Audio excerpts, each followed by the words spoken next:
الرحمن الرحيم. الحمد لله رب العالمين، وصلى الله وسلم وبارك على نبينا محمد وعلى آله وصحبه وسلم تسليما كثيرا.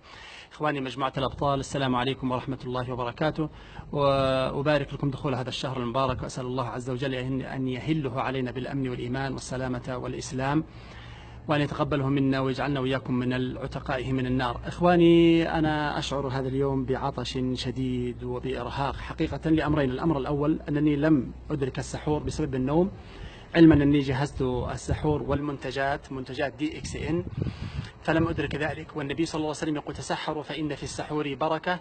والبركة المقصود بها البركة الشرعية والبركة البدنية، بحيث أنك تشعر بالنشاط والحيوية.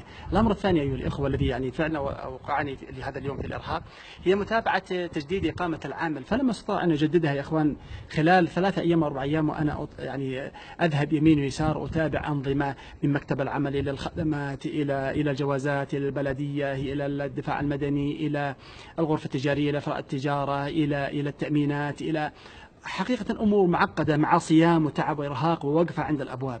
فتذكرت حقيقة شركتنا المباركة شركة DXN والعمل فيها بأنه عمل لذيذ وعمل رائع وعمل شريف وعمل يريد لك الكرامة ولا يريد لك الذل والمهانة. شركة جميلة جدا، بدون رأس مال، بدون كما يقال استغلال، بدون غرر، بدون تكبر على الناس. فهذه الشركة المباركة يا إخوان تعطيك هذا الأمر، لا تسدد رسوم ولا ضرائب وبدون ذلة ولا مهانة، بل تشعر بعزة نفس وكرامة عندما تذهب يمين ويسار وخارج المملكة. تشعر إنسان محترم ومقدر، خاصة إذا وصلت إلى بالذات إلى بعض المراتب التي الشركة تريد أنك تصل أنت إليها لترفع من نفسك واحترامك وتقديرك في المجتمع عندما تصل نجم ماسي وما بعدها. فأين تجد مثل هذا الأمر؟ هل تجد مثل هذا الأمر في مكان ما؟ والله لا تجد. من